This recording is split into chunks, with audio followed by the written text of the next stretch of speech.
All right, so hello, good night to all of you. So we're on tonight for another exciting night on advancing the cause. You know, when we come here, we share the plain truth, nothing but the truth. And so tonight we want to say thank you and welcome to another episode of Advancing the Cause.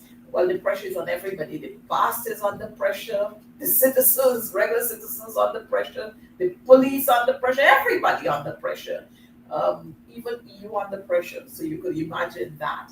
Well, tonight we want to extend birthday greetings to all those who have celebrated birthdays last week, the week before, yesterday, today. We want to extend those birthday wishes to you. We also want to extend special birthday wishes to our good friends, some of our very good friends, 106 years old, Mistress Mingo. You know, last week it was her birthday, last week Sunday. I think it was her birthday the week before. Yeah, I think it was last week Sunday. But it's 106 years old. Man, look, when you get to those age, it's got to be a blessing. It's got to be a blessing. I know the operator is going to be sending me that little bit that I need to get out there. But she celebrated 106 years old.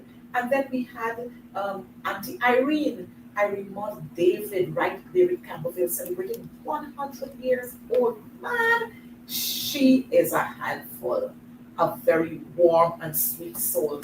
I heard some stories from her, man. If you had the opportunity, you'll be thrilled. And so we are there, and we were happy. The mayor accompanied me there, and we had our daughter-in-law and her son, and some other relatives there, and we had a ball of a time. So, Auntie Maud, happy birthday to you again on behalf of all of us here. And to Mrs. Mingo, happy birthday to you. Auntie Ruby, happy birthday to you again. And we know you have a whole year to celebrate this birth anniversary, this 106 and this 100. And then we had another 72, we had a 79, we had a 90th. Man, look, lots and lots of birthdays. And I want to say to you, these persons, these individuals, these citizens, they would have given of their service to this country. And we have enough reasons to be proud and to also thank them for the services that they would have given to this country. And while we're on that, while we're on the happy path, we've got to talk about what is so sad too. And so we want to send out condolences at this time to Colonel retired Claude Fraser, to his family. He passed, and so to his family, we want to extend to you our sincerest condolences to the family of Miss Carmen Gray, cousin Carmen from Liverpool Village there. We want to extend it to your children and to your siblings and to other relatives and even the residents there in that Liverpool, Lancaster, Manchester area. Condolences on her passing. She was a very sweet soul as well. And it's not easy when we have to lose a mother or a sister or an aunt. And then we have Comrade Gordon Winter, another comrade who lost his life. Well, he died. And so we want to extend the condolences to all of these, the relatives of these persons. And we pray that God is going to grant you the wisdom, the comfort you need at this time. He's going to wrap his arms around you and be able to fill that void that you have left there. It's like I said, the void it's not easily filled, but we know that God is almighty and he can do wonders. So that's enough for the condolences that we have tonight. And of course, while we're in that, we've got to send out shout outs again to our little girl there, Kelisa Smith. She got a bronze medal. You see, I'm thinking gold. She got a bronze medal in the 100 meters at the Islamic Secondary Solidarity Games in Saudi Arabia. And so Kalisa, to you, congratulations. All of Guyana is proud, and we want to say how happy we are for this stride that you would have made. And so, congratulations to you again. But again, we have here everything else that is happening, so much that is happening. We just saw yesterday, and so the EU handing over the final report on concerning its mission here during the September 1st election, leading up to September 1st elections. And of course, they have said to us that the elections were not fought on a level playing field. So you understand what that is saying to all of us. The elections were not fought on a level playing field. And so we can understand that that right there tells us exactly what transpired. But we're not going to get there, because what we have to do as a people is to demand that list that we have there is fixed. Demand a clean voters list. We have to demand biometrics. That's what we have to do, so that we would be able to have an elections that is free, fair, and transparent. Now, some other issues that we have to share with you, some other highlights that we have to share with you. The National Cultural Center. We know that particular space, that particular venue is our national pride.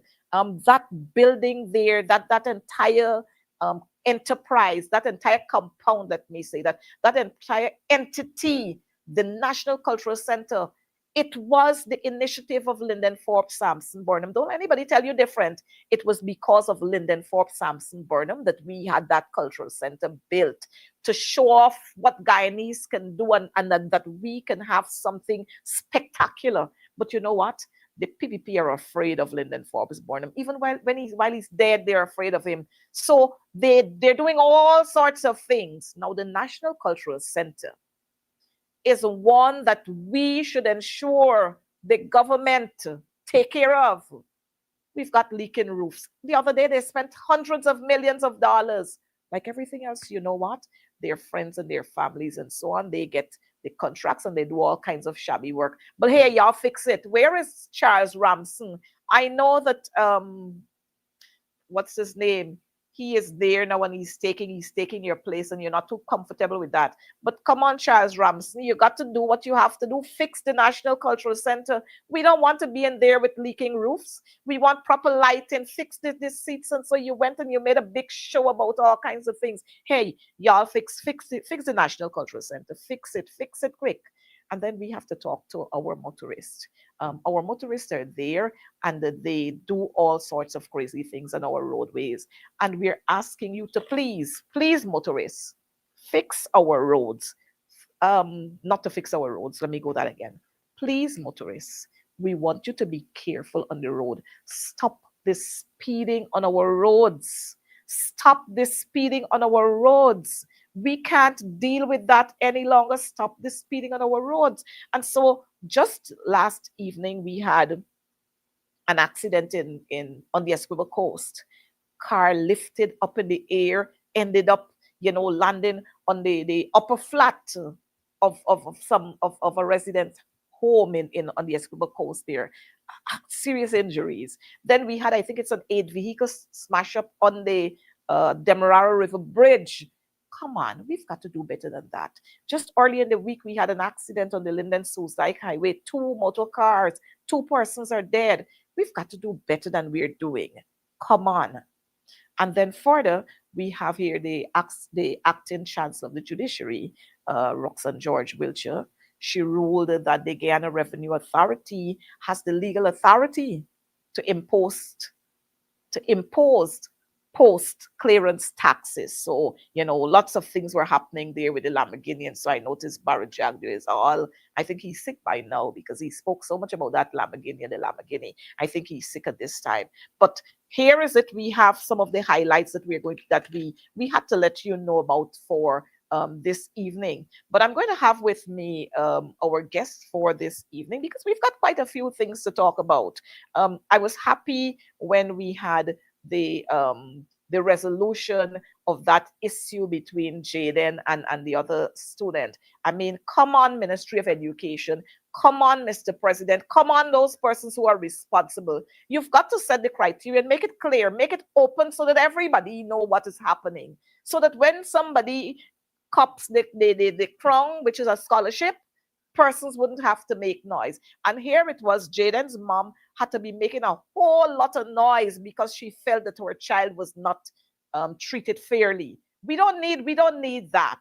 And while we don't think about it, the amount of damage that was done to those two young people, we don't need to create those kinds of animosity and those kinds of hurt. So I'm happy that that was resolved after the big outcry, the loud outcry from everyone else. It was resolved, and so our two young people are happy now. Our boy and our girl, they're happy now. And they're going to be going off. We want to wish them well. So we have our guest who's going to be coming on into studio with us. He's not here with me, but he's going to be joining us, and we are happy to have him. Um, he is, yes, he's right there with us. And when as he comes on, we are going to say good night to all those who are watching us from near and far and everywhere else. And so right now we have Club Twilight Lounge with us, but behind Club or in front of Club Twilight Lounge we have Mr. Kidaki Amsterdam. Kidaki, good night to you, and how are you doing? Good evening, MP McDonald. Good evening, viewers. Thank you for having me. Well, it's always a pleasure to have you, to have any discussion with you, whether on this forum or on other forums. But I thought that we really needed to have this conversation today because there are so many things happening in our society that sometimes go out there very quietly. They're swept under the carpet, and all sorts of things are happening. And so tonight we want to talk about. I did caption the issue there. Even the pastor under pressure.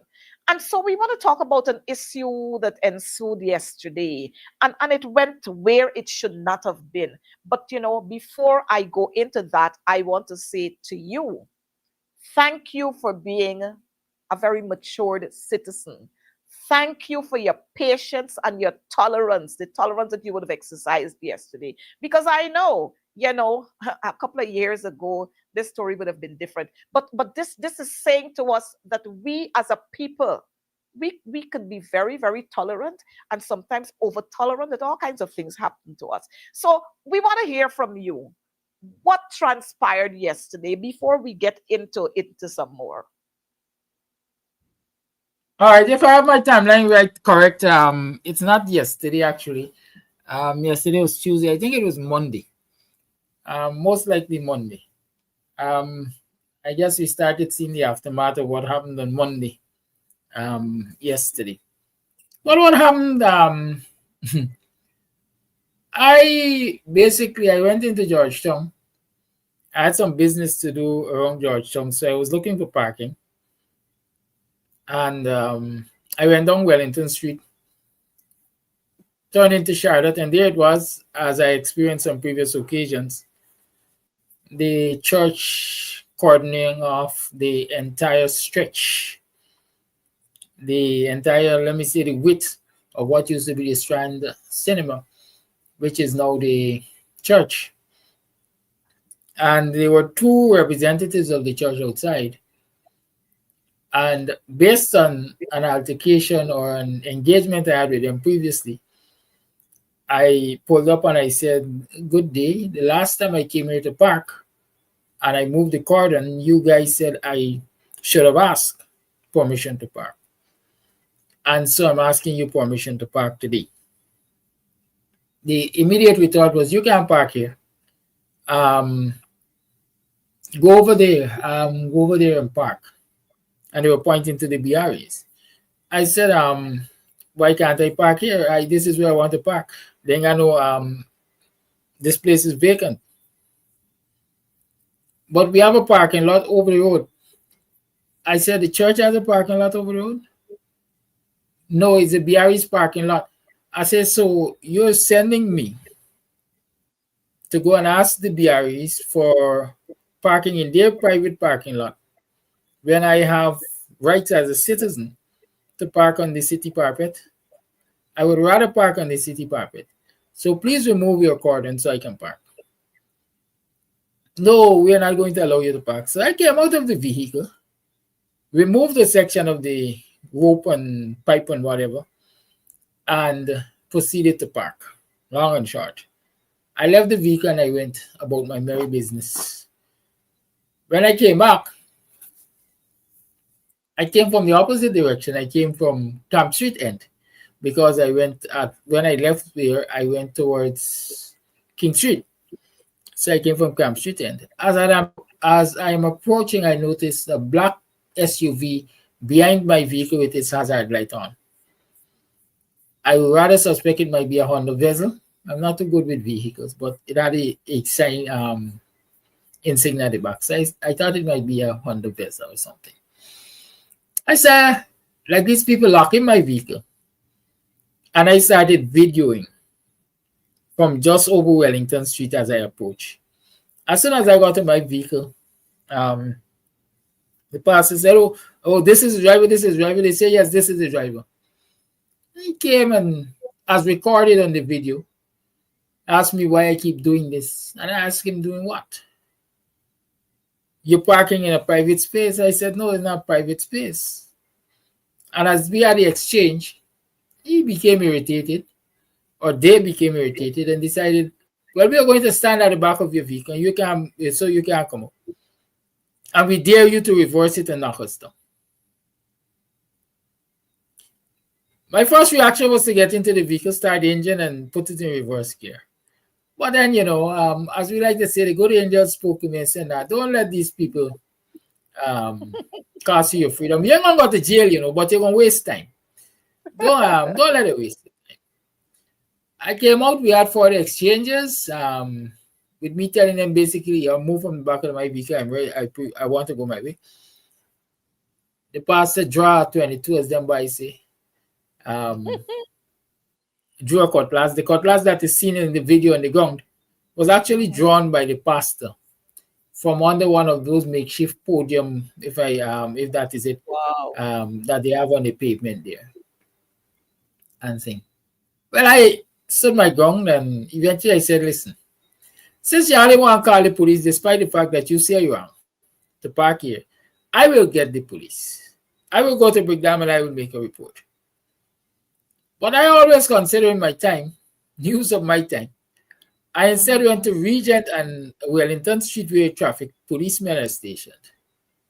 And I spoke to a traffic rank there. I explained to him what happened. And he told me, "Say, I can't leave my duty station to come and resolve that.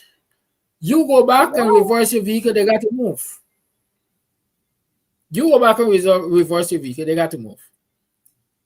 Fortunately, when I went back, they had removed from the vehicle and they were standing in the lobby of the church. I got into my vehicle, I drove off, I posted the video to certain groups, and it went viral. Basically, that is what happened. But the thing is, Kidaki, it seems as if now, I remember Mia Mortley said once that if we don't be mindful, we are going to become third class citizens in our own country. And she was referring to what was happening in Barbados and in some parts of the Caribbean. And it seems as if that is falling on us here, that we are quietly getting to that stage where we are third class citizens in our own country. We saw the Venezuelans coming here parading. We've seen the fights with the Venezuelans chopping on Guyanese, Venezuelans breaking into your homes, occupying people's homes. And now here we have the Brazilians here now. And this has got to be a matter of concern. We have to be concerned with what is happening. Now, I'm suspecting that you were taken aback with the reaction of the pastor, like many of us. Yeah, to say I was taken aback might not be totally true, because I recognize the level of arrogance, the level of disdain, the level of disrespect with which certain elements of the society treat citizens of this country. A lot of people were asking is where they get the power from, where they get the authority from. I am not saying that is where they got it from, but I'm saying I remember that building being owned by perhaps the current minister of government. That building is a Strand Cinema, formerly Strand Cinema. It used to be owned by Anand Prasad, right? Mm-hmm. Definitely a Mm-hmm. friend of the Yep. government. Yep. And so my immediate thought process is told me, well, maybe these people feel empowered because they are leasing a building that is owned by a friend of the government or a member of the government. And so they feel Mhm. so empowered. So I'm not surprised at the arrogance, because when you look around this society, if you wear a PPP jersey, if you're associated with the PPP in any way, shape, or form, as old people say, you go ears. You go ears, and you become big and powerful and untouchable. Um, and so, like I'm saying, I wasn't surprised at all. I wasn't surprised, You because it know, says show me a company, tell you who you are.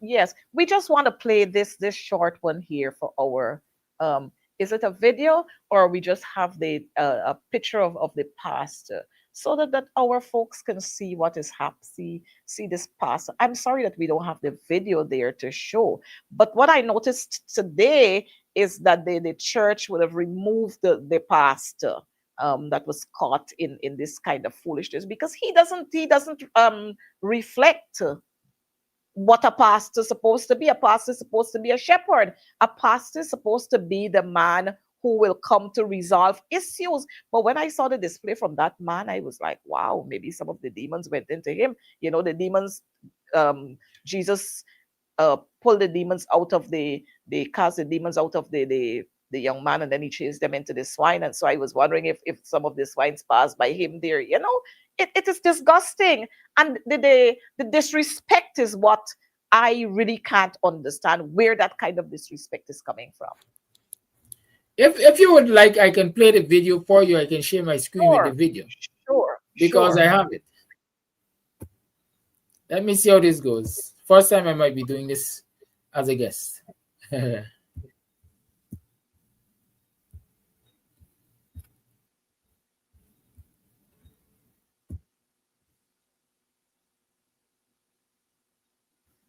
We're just gonna hold a little for that video, um, while you're trying to get that video there. Okay, so um, maybe if we can get some volume. Oh, he's the guy. You're the guy driver? Yes, I'm the driver. Why you keep doing this? Why you keep doing what? Why you keep parking? Why not why you keep doing this? Because this is our. How is oh, you record? Yours? Okay, let us record. Public parking. Let us record. This is okay. Let us parking. Record. As let long as you pay your this road guy service, here, this guy. Let me show. Let me right? Show his plate. You show number. What you like. This is this plate. You number. Show what you like. You say what? You show what you like. I have a right to park on no, the public you don't. You don't. You don't. You don't. Well, and this guy, call the police. This guy, call the police. Guy is here. This guy is here. What is there? This guy, I want to see if you're gonna drive me out.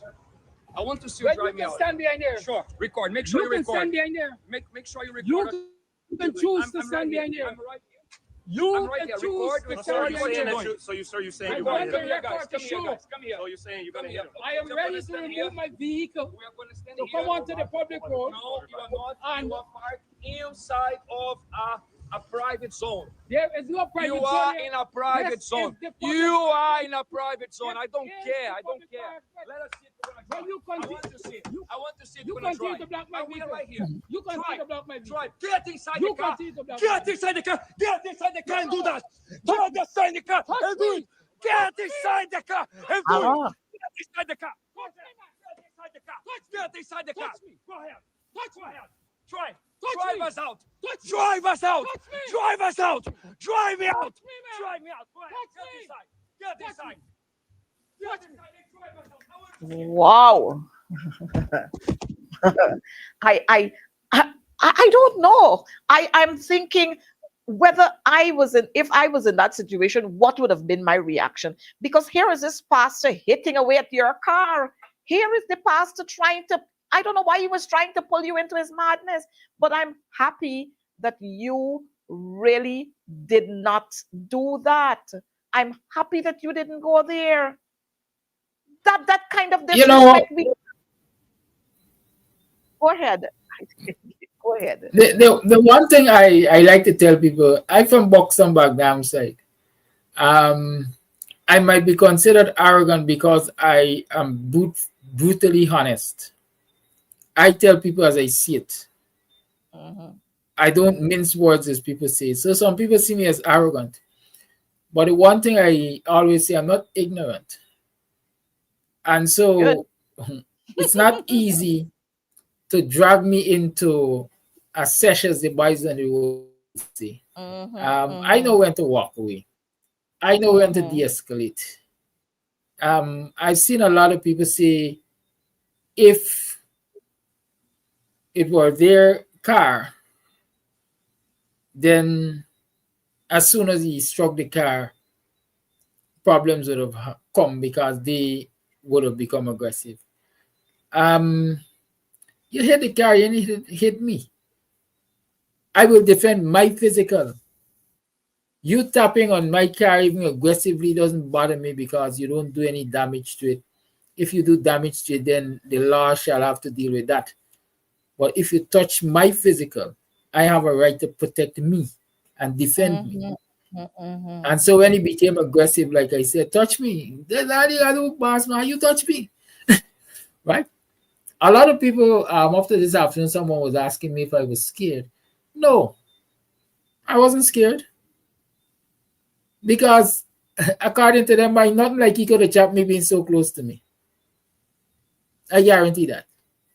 But But let's you know not go what? down that road. You What know I what I am happy and I hope Go people ahead. can take the same example that you don't have to follow people in their arrogance and their ignorance and their aggression. That's true. That's true. You stand for right, you stand for right, you defend your right, and that is it. Right? And you know, since we were talking about rights and standing up for your rights, I'm hoping that the Guyana police force is going to pull him in because he pulled a weapon. He had a weapon there. I'm hoping that he's going to be charged. I noticed the church, and we want to commend them for offering an apology, but he should be apologizing to you. They should be apologizing to you in particular.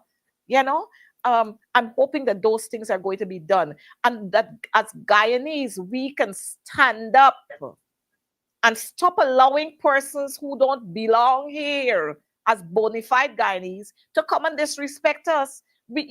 I've been walking the streets and I'm seeing, we've extended the kind of courtesy and politeness and everything to lots and lots of Venezuelans who come to this country and Cubans. And I'm seeing Venezuelans in particular are involved in robberies, they're involved in brawls and fights with Guyanese, and they're using weapons and so on.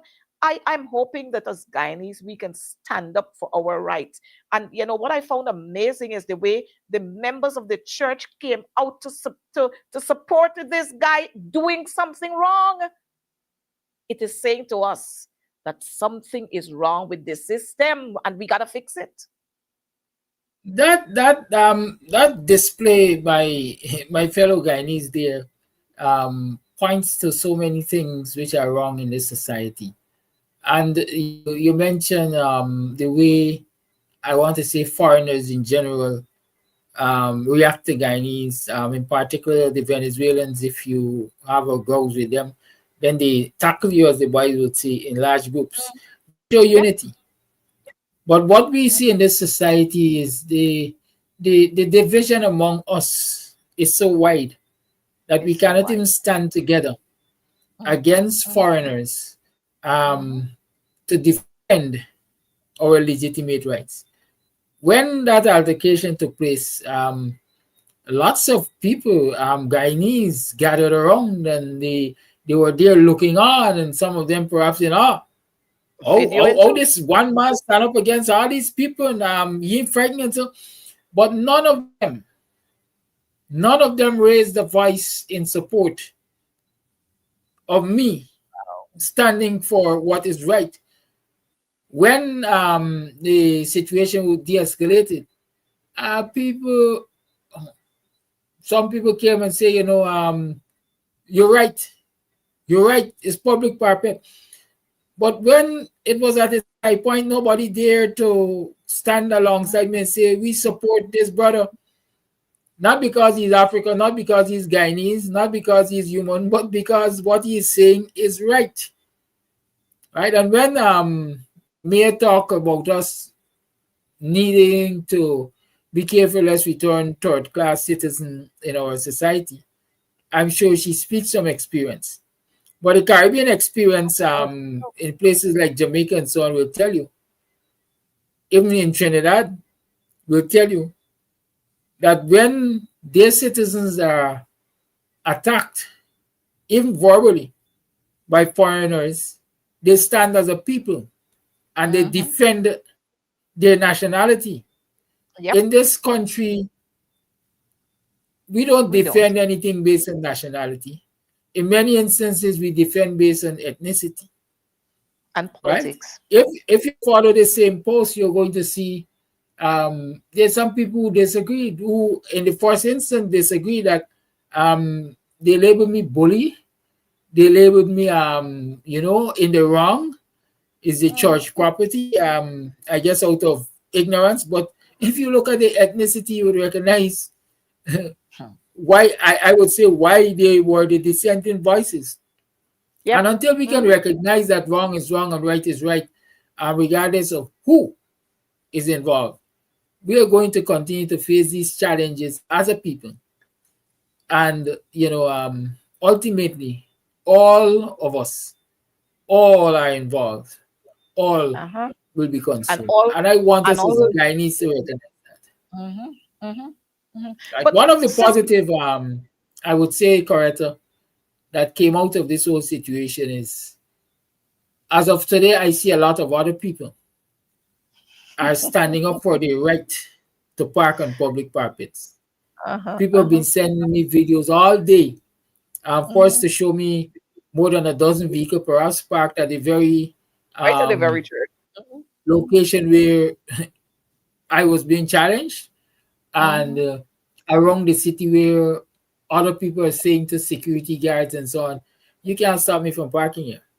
It's a public park. mm-hmm, mm-hmm. I And hope this will take on a bigger significance in that the authorities will say to the nation and to the city dwellers definitively, this is what is permitted, this is what is not permitted.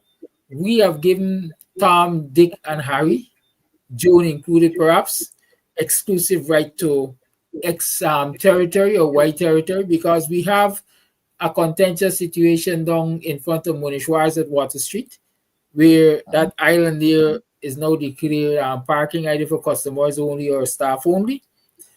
We still have the BREs encumbering the very pavement on Charlotte Street, and there are mm-hmm, many other such examples around the place. The city mm-hmm. government and the national government, police, traffic, they must all get together and say clearly to Guyanese um, where they stand on what I want to consider the infringement on the freedom of citizens to utilize the city carpets, which to some extent they pay for through their road service licenses.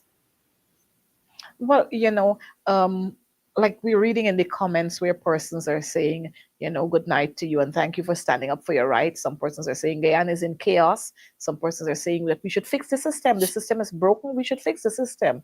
Some persons are also saying, Guyanese can't go to anybody else's country and behave like that. And I remember somebody was referencing when Guyanese were placed on the coal bench when they went to Barbados, and with the hard time they were given when they went to Antigua and even Trinidad right there. But anybody could come to Guyana, take up residence here, get all the privileges more than you, and you are here. It's like somebody in the comment section is also talking about the Chinese have come here, and they take up all the spots, and they are running our locals out of business, and nobody is doing anything about it. And so it is saying that, when you sit in the seat with the big boys, in the high seat with the big boys, then you feel you can do whatever, you feel you can treat people however. And I'm hoping that we are going to see some sort of change in these kinds of behavior. From then to now, we've not had a statement from the police. We've not heard anything coming from the Minister of Home Affairs, Minister of Human Services. Nobody's saying anything, maybe because it's Kedaki, so nobody will come out and make a statement. But the thing is, wrong cannot be right because of who is doing it. And that's the point we have to get to. But I don't know what. The turtle is walking very, very as usual. It's taking its time to get to that point. And until we get to that point, we are going to have many, many more of what transpired on Monday. And that's not where we ought to be in this 21st century, in this country with the fastest growing economy, in this country with the little Dubai of the Caribbean. We're not supposed to be there. When do we fix this? And that's a question for our viewers. When do we fix this? Guyanese, when do we fix this? You see, the thing is, a fair question. When do we fix it? And my question is, who is expected to fix it, and who will cause it to be fixed? I can tell you that the bigwigs, the members of government and so on, have no interest in fixing it because it doesn't affect them. It doesn't affect them. The traffic congestion, they put on their sirens and they get free passage. If you want to see what they do with parking, go right on Rob Street, Rob and Wellington, and you see everybody associated with the PPP. They park any which way, anyhow, on Rob Street. The rest of the citizens have to abide by a law that says no diagonal parking, I think. But they park anyhow. If they could park upside down, they park upside down also. And the police doesn't enforce any law there. Right? They don't clamp their wheels, so, but they clamp ordinary citizens' wheels. Right. So it is the citizens who have to take a stand and demand that what goes to Peter must go for Paul, and the system must be fixed. I intimated this morning on my program. I said, listen, I think the time has come. Well, the time has long come, and perhaps it's gone, when we should be looking at our laws and updating them. For example, we don't have a city where we have single flat buildings anymore. We have a city where people are building multi-story buildings. We have a city that is heavily commercial. And so maybe the city bylaws need to change to say, if your building caters to X number of people, if you employ more than, let's say, 20 persons of staff, you must also cater for parking for them. And if you're providing services of a certain nature, you must also cater for parking for your customers. And so when you're going 10 stories up, at least the ground level must be made parking. We're talking about fastest growing economy and a modern Guyana and little Dubai and all of that. Let our city bylaws and our laws in general reflect that. Because with the rate at which we are bringing vehicles into this country, with the rate at which we are bringing foreign investors in this country, yes. Obviously, we can't have enough parking on the parapets. We can't. And so we have to have a system that will take care of that. Also, since there is no public transportation and everybody has to drive to the place of work, then you expect that Central Georgetown is going to be congested. As against if you have a public transportation system, which is reliable and comfortable and efficient, then more people might choose to use the public transportation and leave their personal transportation behind, at least on working days. And so you reduce all of the congestion, you reduce all of the parking chaos and so on. We have to have leaders who are really serious about addressing issues that are affecting the ordinary man and woman, and stop being callous because it doesn't affect them. And the citizens have to demand. But you see, while we are talking about this, like you said, some persons are not going to make noise about it because it doesn't affect them. You're on the streets, you're driving through crowded streets, and then you see a police vehicle turns up. They're coming with you all the time, and as soon as they get to a congested area, the siren comes on, and then they bully you off the streets. And so sometimes I wonder, aren't the police aware that at a certain time Camp Street is congested? Why do you have to come through Camp Street? And it's not only the police, but you've got every Tom, Dick, Harry, and like you said, maybe Jane or June, got a siren, got a fancy light, blue and red and light on their vehicle, and everybody bullying their way through, bullying you off the road. Now, I can remember our laws state clearly the persons who are authorized to have those kinds of lights on their vehicles. But is everybody having those lights? And once you're connected, you could put those lights on your vehicle, and you don't have to abide by anything. You drive through the red light, all everything. I mean, not only the pastor under pressure, like I said, the police under pressure themselves. Citizens, ordinary citizens are under pressure. What gonna happen? We wait until the pipe bursts? Because like they said, pressure this burst pipe. We gonna wait till the pipe bursts to fix it, which we've recognized that this is the operations of the government, always reactive. We heard the talks about the preparation of meals for the hot meal program, the school feeding program that they have. You hear parents complain early morning, the children eating curry. I remember Priya Manik Chan said, oh, well, if curry is the thing for the people, so what if they eat curry in the morning? Early morning, they get in curry to eat. If that's their staple, if that's what they like, then you give them curry. Or children going to school early in the mornings. You hear parents talk about the food. The children talk about the food being tasteless. The children talk about the food being sour. The children talk about all kinds of things, and parents echo these too. But nothing is being done. But just a couple of days ago, I think it was Monday, Effie Pollard Primary on David Street, at least 5 of our learners, they had to be rushed to the hospital because they eat stale channel. Now these things are happening because we take too much for granted. Now, it could have been worse than that. A child fainted. It could have been worse than that. When are we really going to get things right? When we give these contracts, do we check to see where these people are going to be operating from? Do they have food handler certificate? How often do we follow up on what is happening? I mean, what are we doing? And then we boast about the country with the fastest growing economy. Coretta, let me make a very unfavorable statement. At least I think it will be unfavorable. I see a lot of people celebrating the fact that they can now go and park on Charlotte Street in front of the church. And my immediate reaction is, like the Jamaicans say, nobody wants to plant the car and everybody wants to raid the barn. Everybody is celebrating that freedom, but nobody was willing to make the sacrifice to get that freedom. And it is the same situation with the school feeding program. Everybody is complaining about the children being given stale food or bland food or poorly balanced diet and so on and so forth. But nobody is taking the action that will change that. The day all the parents of one school decide that they're going to pick up all the food that is served to their children and walk to the Department of Education with it and place it on the radio's desk or somebody's desk and said, this is what you are feeding with children, is the day it is going to end. Right? And I know I'm starting to shout because I'm getting aggravated. As citizens, we sit back too long and we take too much of this nonsense. Right? We take too much of this foolishness. Why my child? In the first instance, if the government pays me adequately, I don't have to depend on the government to feed my child. Very well.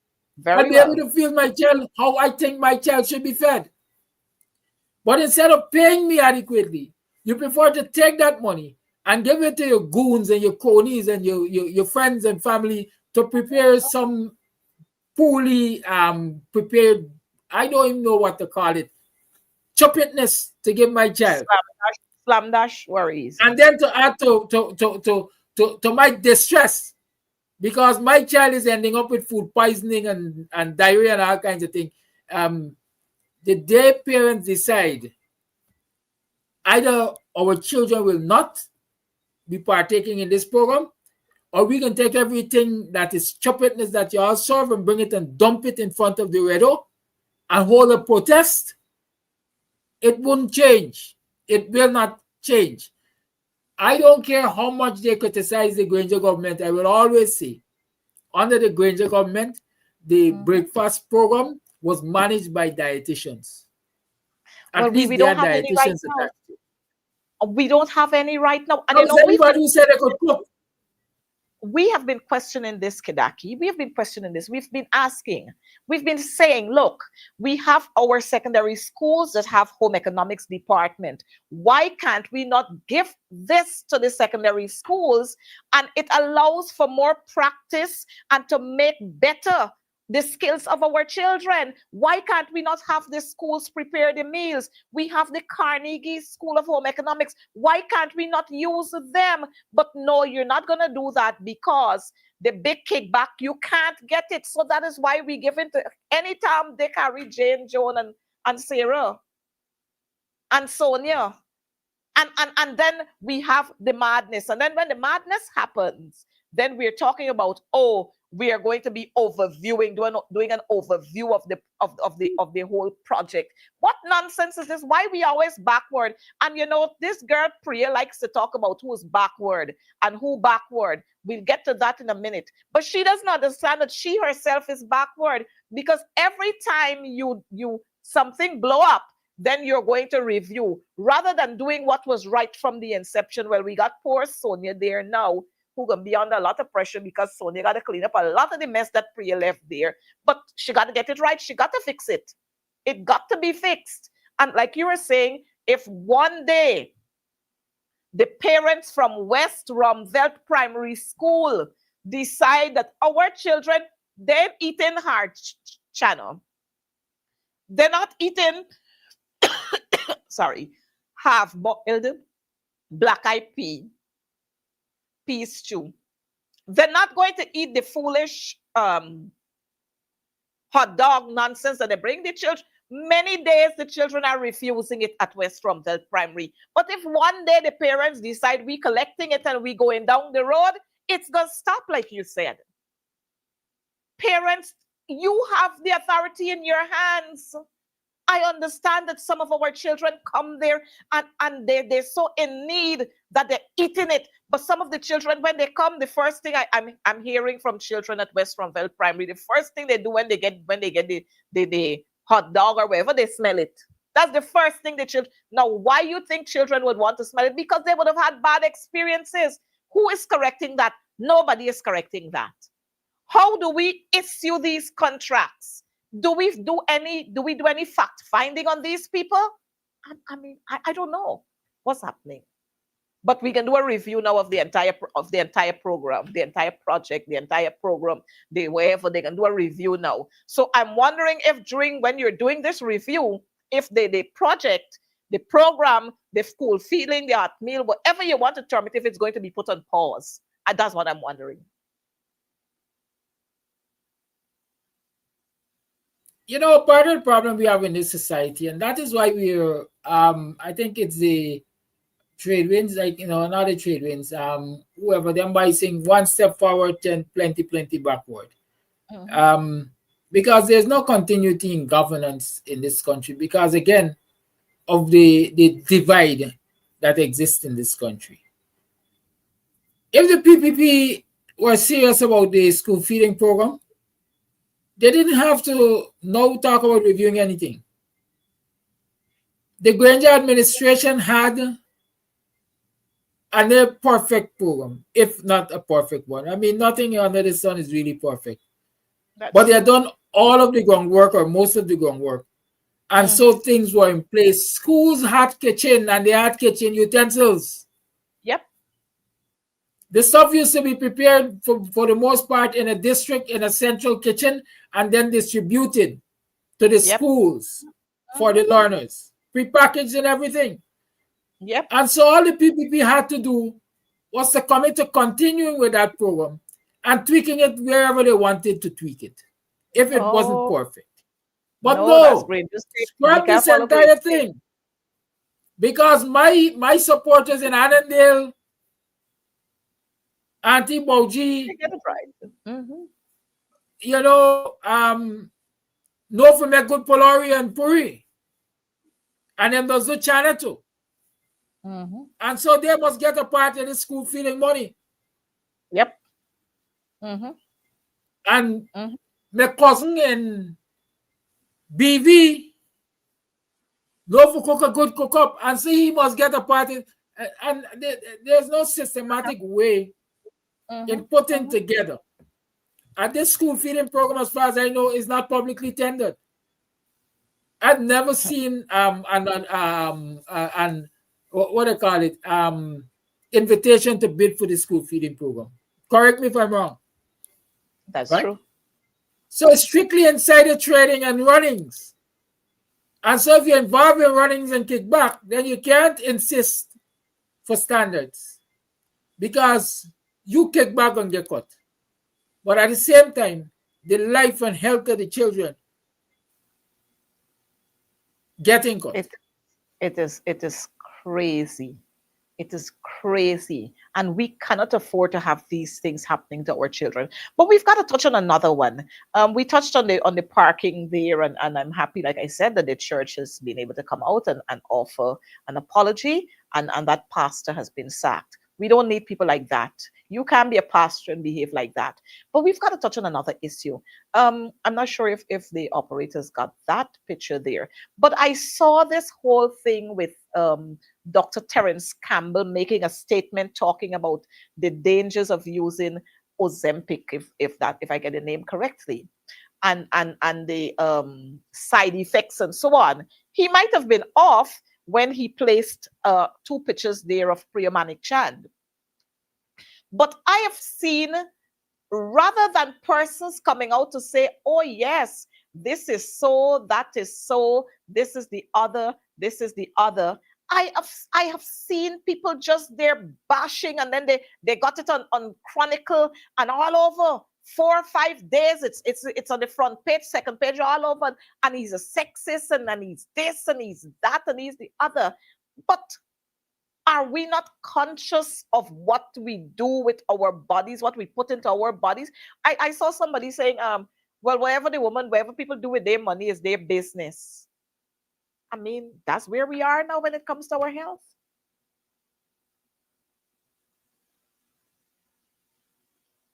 We don't hear you. Let me say this. Since you started talking about Ozempic and the negative effects of Ozempic, my thoughts went straight there. Not in those exact words, but it's a rich people problem. I can't afford Ozempic. If I need to lose weight or any such thing, I gotta get down to exercise and watch my diet. I can't use no shortcut, right? But that aside, that is a rich people problem. As leaders, community leaders, social leaders, political leaders, whatever leaders we call ourselves, we have to be mindful of the example we set for the people who emulate us, the people who copy us, the people who see us as role models. And that is my only concern with the rich and famous either promoting openly or quietly or vicariously the use of drugs such as Ozempic, because people are going to follow the trend, and in the efforts to follow the trend, they're going to be doing harm to themselves, and they're going to be making a demand on the healthcare system, which is already poor as it is. And so I believe that a lot of our citizens are going to suffer long-lasting health effects from the use of drugs like Ozempic and maybe other, if I can call it, copycat drugs, because Mhm. they want this quick fix that they're seeing the so-called elites of society getting. That's my only concern. But really and truly is a rich people problem. And I want to come to the defense of Dr. Terence Campbell. You mentioned that the only fault of his is that he published two or associated two photos of Priya with it. I do not think, and I can be corrected here, those photos weren't published per se by Dr. Terence Campbell. Once he shared the story came along with those photographs, right? The story came along with those photographs. And so as a result of that, like I said earlier in the day, I think a lot of people listen to respond. They don't listen to understand. Likewise, they read to respond. They don't read to understand. A lot of people read headlines and then they castigate you for it. And I don't believe a lot of people read that article that Terence shared. They just look at the headline and look at who shared it and decided, well, this is our opportunity to lynch Terence. And that's the society we live in. And so, it is disgusting, and that's why I raised it here, because we don't hear the outcries when we got other serious issues happening. We had Dharam Lal standing behind the podium in the National Assembly and telling a female MP, you want a dildo. We didn't see Chronicle. We saw no publishing from Chronicle 1 day, 2 days, 3 days. We didn't see that from Chronicle. So I'm asking, where is the outcry when the shoes is on the other foot? Why you don't make the big outcry? We didn't see any big publishing from Chronicle when Barry Ramsaran, when he served as a minister. Was he minister still? I can't remember if he was. When he called a female activist a piece of shit. We didn't see this big outcry. We didn't see the condemnation. We didn't have the condemnation when Bharat Jagdeo treated Varshni badly. We didn't have that. We got Nigel Dharamlal again, accused of rape. And if it weren't for Public Citizens, we didn't see Chronicle publishing that in their front pages. And so this kind of selective thing, it must stop. The society will get nowhere better if we continue to do those kinds of things. If you can call out, you must call out Harry Wrong, Harry Right, Harry Palm, Harry Jane. Everybody must get called out if you want to call out. But again, because of who the person is that you're featuring, you will get the many, many likes and the many, many comments. But because it's Kidaki, no. Kidaki is arrogant. He's a bully. He's a this. He's a that. But let me say this, Coretta. Let me say this. That you mentioned me. And not that you mentioned me, but I just want to say this. You mentioned that apology earlier today. You notice the church apologized to all of the political elites, and I think it said every Guyanese, but it did not. It never apologized to the person who was directly offended. Kidaki Amsan was never apologized to. That's what I said. Because they should offer you a personal apology. They right. should offer Good. you, Right. So that is one. Kidaki, it comes right. But let me finish, Coretta. Sorry, let me finish because I'm sure these two tie together. The Chronicle and the government and PPA aligned media houses are crucifying Dr. Terence Campbell for that share. But do you remember when they posted Odessa Primus's photograph with somebody else's as load testing the Arbor Bridge? Was you? Right. It was me. As load testing the Arbor Bridge? Where were these people in condemnation of that disrespect? Where were they? Nowhere. Good. And so here it is. Because of who is being highlighted, you have the trench proposals, as Sherrod would say, coming out there in defense. Now we have a picture that I want to show you. The picture with Dr. Hines.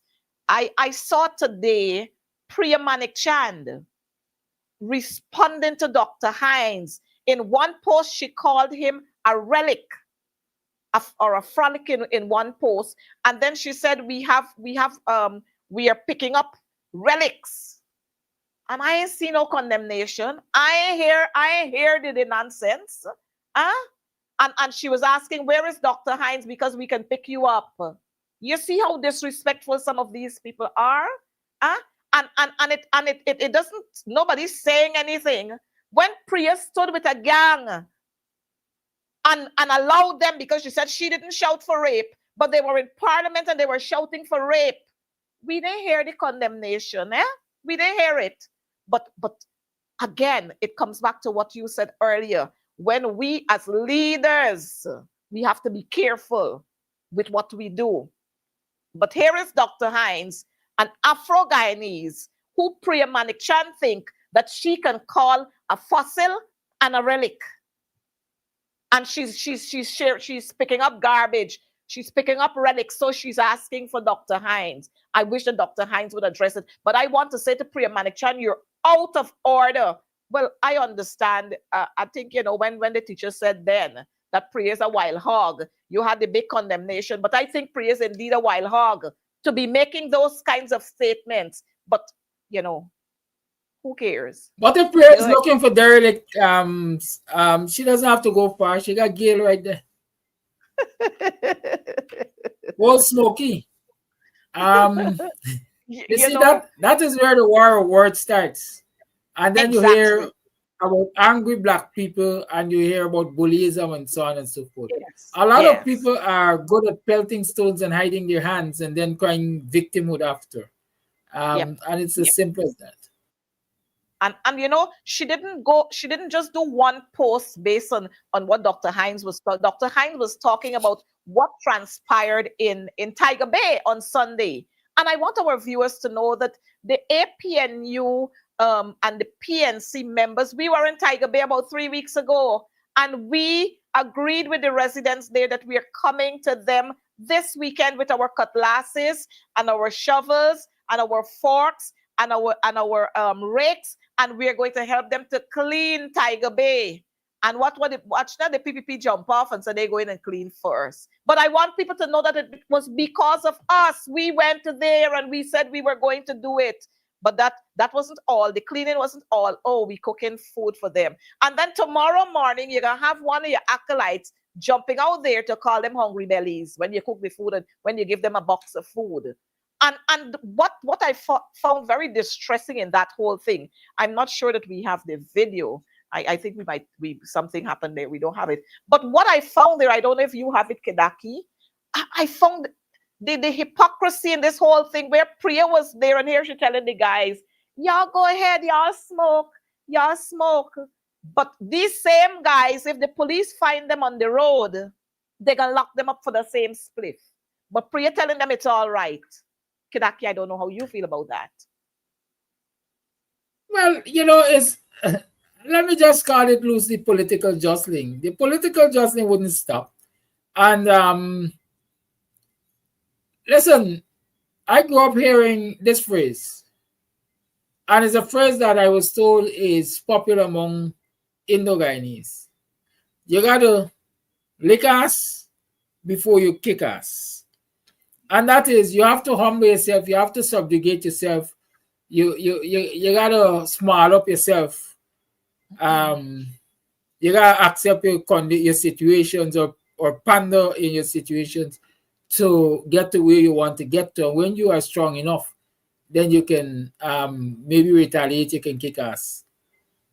The PPP, as far as I know, the PPP and their friends, this is not a first what should I call it, sojourn. This is not the first time, the first effort to go into Tiger Bay and fulfill the people in Tiger Bay, because you want to remove them to get access to what we consider prime lands for your friends and your crony. Instead, I'll tell you this.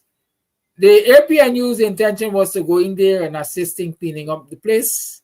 The PPP jump in and do that. What the APNU needs to do, and this I consider much, much more important than cleaning up the place or fighting with the PPP to clean up the place, is to go into there and provide education for the residents. And I'm not talking about book education to say your ABC and learn for the content spell. I'm telling you about practical education and understanding the value of what they are sitting on and why the PPP is currently pandering to them.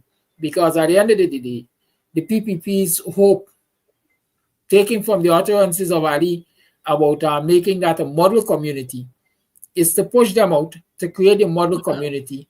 They might give them lands elsewhere. They might provide low-cost housing elsewhere. They're promising them employment and so on, opportunities. But at the end of the day, that redevelopment which you're talking about in that prime economic zone, if I call it that, doesn't include them. And that is the education that I think APNU and other interested parties should be providing to the residents of Tiger Bay, so they understand not to be tricked, not to be kerfuffled by the PPP to give up what the PPP might consider gold mine that they are sitting on, and put them in some 2 by 12 somewhere. So But there's a role for the APN, and that role is important for economic empowerment of those very people if we're talking about getting them out of poverty. well, it's the same thing that we said just a couple of days ago, where the records are there to show Irfan Ali was in there in 2020. Irfan Ali was there in 2020. He made lots and lots of promises. Lots and lots of promises he made to those people in 2020. They were there. And then now in 2025, you're returning there in 2025 to tell the people that, offer them jobs. The same things you did in 2020. The very same things you did in 2020 is what you return now to tell them again. The very same things. Very, very same things you're telling them. So again, it's all about a big bluff and fluff and puppy show. That's all it's about. That's all it's about. Big fluff and bluff, nothing else. And I'm hoping that the people in Tiger Bay, that they're not carried away with that kind of fluff, because it's going to get them nowhere. Nowhere. Yes, they take all these pics. Let me say this. They come and they take all these pictures and promise you this because they want to use the pictures for their own purpose. They want to use those pictures to give the impression to those outside of Guyana that, hey, we care about quote unquote Afro-Guyanese. We love Afro-Guyanese. We care about them. We care about them. That's what they want to do there. Nothing else. Nothing else. And then a couple of mornings from now, they're gonna wheel them out of the system. They're gonna wheel them out from there. A couple more mornings from now. But I just wanted to say to us, we saw them in Tiger Bay there. And I am seeing them standing there, and a young man is cleaning. A young man is cleaning there. And this young man is cleaning. And look at what is happening. We got the master standing up and watching this young man cleaning without any kind of protective gear. Huh? And we talking empowerment, and we talking doing this, and we talking doing that. And this is what they have this young man doing there, and many others. And the masters just stand there and watch him. Where the gloves? Where's the mask? Huh? They barely put on some old long boots he put on his foot there. And we talking about cleaning up and transforming. You're not transforming the lives of those people, because if you were transforming the lives of those people, then you would build proper homes and give to them. That's what you would do. That's what you would do. Look at the young man here. And Priya, with all the talks in she mouth, she's standing there, and it did not even dawn on her for a minute or so that, hey, this young man is standing in a gutter without any protective gear on his hands, no mask on his. Well, she should stand up there without no mask going through all them garbage. So, And then we talk about transforming lives. And while we're talking about transforming lives, I want us to see what we have happening in other parts of this country. Look what we have happening in other parts of this country. And then Kidaki, you're going to comment on it. Look at what we have happening in the new Dubai of the Caribbean, the country with the fastest growing economy. And look at where people live. This is where a couple is living. A little child lived there just a couple of months ago. He wandered out and he fell in the trench and he drowned. That's the conditions under which people live in. Where is Priya Manik Chand? Where is Irfan Ali? Where is all of them? Sonia, this one, that one, the other one, Colin Crow. Where all of them there? Where are these people? Where are the men on a mission? Where are the men on a mission? Because the men on a mission are, from my understanding, supposed to be dealing with situations like these. Where are the men on a mission? Elections over. So the men on a mission have no mission. mission is no longer there. Mission was accomplished, so mission is no longer there. But this is what people living under. Those are the conditions that people living under. A family living there, they just lost their little child who wandered away and he I, drowned. it's a sickening, it's a callousness of the society in which we live. We can talk about it being in the fastest growing economy. We can talk about producing 900,000 barrels of oil per day, or it's per month, whichever the figure. Um, but we can't show how that income or that production, how this growth in the economy is having a positive impact on the lives and livelihood of the citizens, right? But we can hear of ministers of government and their children having the most expensive sports cars and so locked away in garages because maybe they're too ashamed to drive them out now that people are talking about the cost of living and the separation and so on. We can hear of continuously the government continuously borrowing money despite all of the income that is coming from the oil resources for the indebting, putting this country in further debt, and obviously causing our citizens to carry a bigger debt burden, whether now or in the future, right? And I'm saying again, what will stop that? What will change that?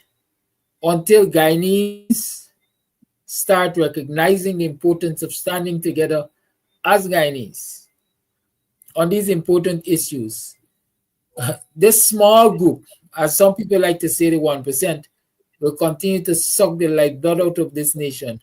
And the 99% of us will continue to complain and live in abject poverty. Um, and nothing will change. Change is not going to So, come because some thieving politician in the PPP decides that they had enough and they must do right by the people. It will come when the people say that we have had enough and we will demand that they do right by us.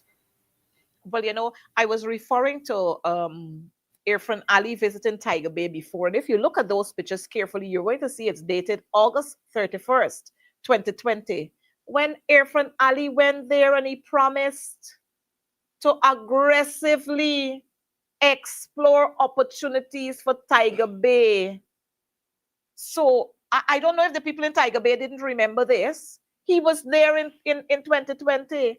So you come again in 2025 and you're parading yourself on a stage full of joke. M- Full, MP, I like to tell people it's always important to read not only on top of the line, but in between the line and at the side of the line and so on.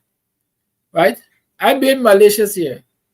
This headline says President promises to aggressively explore opportunities for Tiger Bay. It never said for the residents of Tiger Bay or the kind of people occupying Tiger Bay.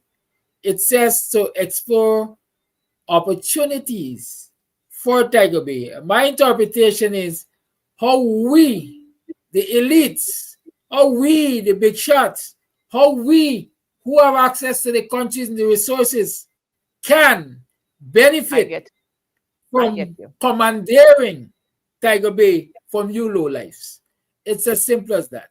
Those are the opportunities the president was and perhaps continuing to aggressively explore. How we could take away this prime piece of estate or this piece of prime estate from these people and use it for our benefit. In this instance, we're talking about a model community. Let me say this. I heard because somebody sent me a clip of the critics talking about knowing the owner of Tiger Bay personally. According to the critics, is a black man owned Tiger Bay. He Mm-hmm, knows him mm-hmm, personally, right? mm-hmm. And says not government land. Is this black man land? And I sit and I wonder if is another concoction, if it's another fanciful story being told to the citizens so that when they're ready for take away the land, they're going to find some black man to say, well, is he land? And he Is has Elan? rightful ownership to it. and he has And he, freedom and to he do wants whatever he wants. and he wants to use it now. Oh yes. So I We wonder know if them it's a how they, story being built. we know how they operate, but while we're bubbling down, this whole issue with this bombing at the gas station, up to today, I have not heard anybody coming forward to say, well, I own this gas station, I am the owner of this. Why is this person so silent? I mean, a life was lost on your premises there, on that piece of property that you have there, that you transact business. Damages were done, but you're not seeing anybody coming forward to say, well, I am the owner. And to date, we have not heard anything really coming from the government with how are you going to deal with those family members who have been affected, whether you're going to offer um counseling and that kind of thing, because those other little children, they're traumatized, the adults are traumatized. You have a family that lost a loved one, they are broken. Or is it we just make a big parade and we take on the expenses for the funeral, and after that it's done? While I'm talking about that, I'm remembering the policeman that was shot. What happened is done. They're done with the family there. They're gonna give them a 1 month, 1 year's salary, and you're done with that. The family will have to go through their grieving by themselves. What are we going to do? An 8-year-old child is involved there. He lost his father. The Adriana Young issue, the boys in Linden, the family in West Coast Barbies, the Henry Boys' families, both mothers are dead. I mean, what?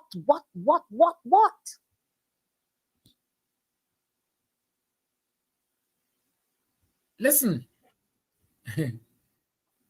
I don't know. I don't know why you lose sleep, as I would say, over certain things. Again, until citizens stand up and demand, we will get nothing. From the time that bombing happened, I asked some questions. Number one, it is rumored that it is owned by a minister. Who is the minister? When did the minister acquire this gas station? Before or after becoming a minister of government? The Integrity Commission is supposed to be able to tell us that, because you as MP, you're supposed to declare your assets to the Integrity They Commission, said they right? send that to me all the time and send me reminders and so on, and Good, and the consequences that will right? follow if I So don't. that's one and two. The other thing is, the other thing for me is why the parent company is the one making the pronouncements and not the so-called owner of this gas station, right? Those are things that we should know. The other questions I ask: why choose to bomb a gas station that is US branded? Is it that you are the group, according to them, that decided to do this bombing, and so they're anti-Americans, or they're anti the owner of this particular gas station? Because they got All of that. other outlets of this gas station that they could have bombed instead of this one on Regent Street. So all of those questions need to be answered. Up until now, the Guyana Police Force has not said to the people of this nation, despite the fact that they have paraded a number of people in courts, that this is the motive for the bombing. By now, they should have the motive, because they have the people before the courts. Why are citizens aware of what the motive was for this bombing?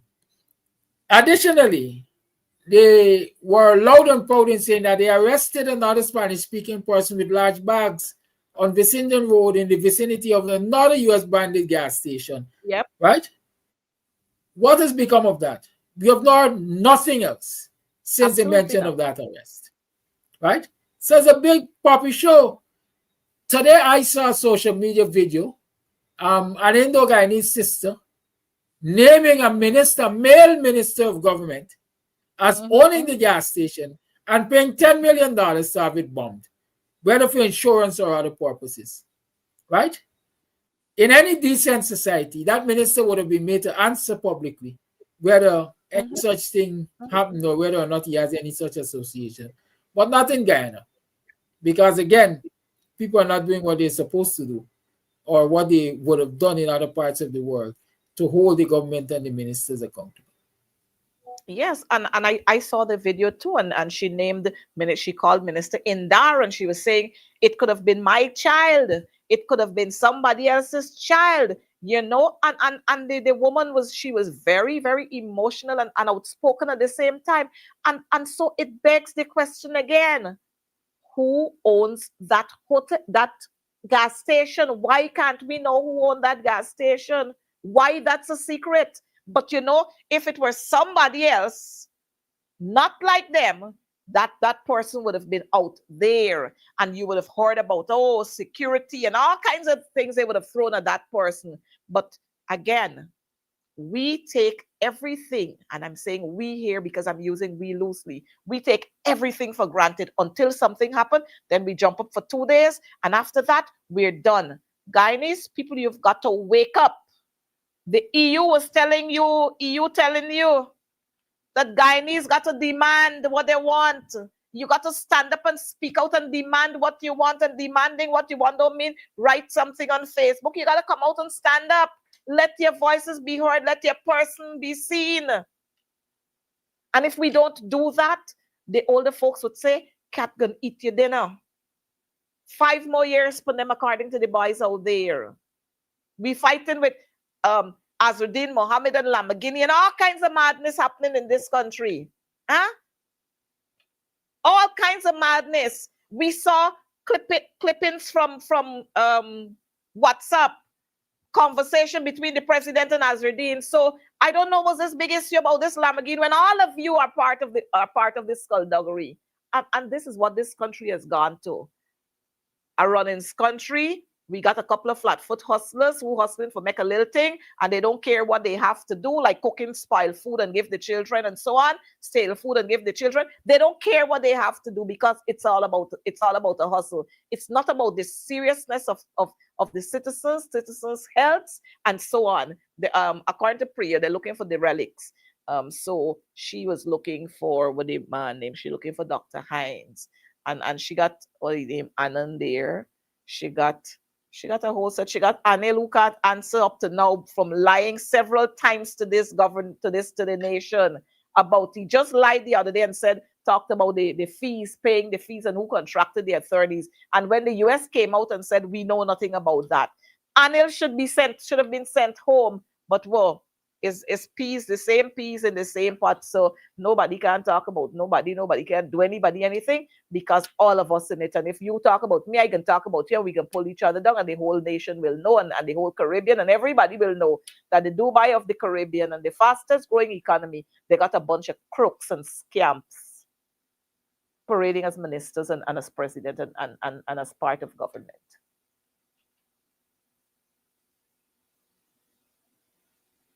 Are you still there with us, Kidaki? We don't hear you. We don't hear anything. Yes, I'm still here.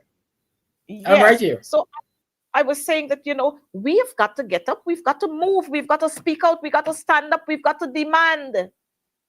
We've got to let people know enough is enough. We're not taking it anymore. But again, who will be Kidaki? Who will stand up like Kidaki? Who will speak out like Coretta? Who will do like Dr. Hines? Who will publish clippings like Dr. Campbell? Who will do that? Just a few. And the others, they throw back there, and they're waiting to read. And they're waiting to make comments and to laugh at comments that are being made. But the nonsense has got to stop. And while we're on that, again, education is in crisis. Education is in crisis. Every 2 days, something happening at the school. Bees affecting them, the whole school got to be dismissed. No water in the school got to be dismissed. Big children fighting, tearing down each other in and out of schools. Children are targeting teachers, and it's in chaos. And who must fix it? The people of this country got to fix it. And until such time, we will have much more of what is happening. Kidaki, we're gonna take your closing thoughts, and because I know our time is running out or has run out on us. So I'm going to take your closing words, and then we will say good night to our viewers. And quoting from our national poet, you ask the question, who will fix it? I will lend my shirt as a banner to the revolution.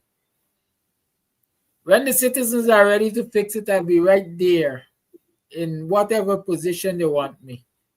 Um, Maybe I'm ahead of my time, but or ahead of the time. I'm ready for it to be fixed. I believe time has come and time has gone and time has come again for us to fix it.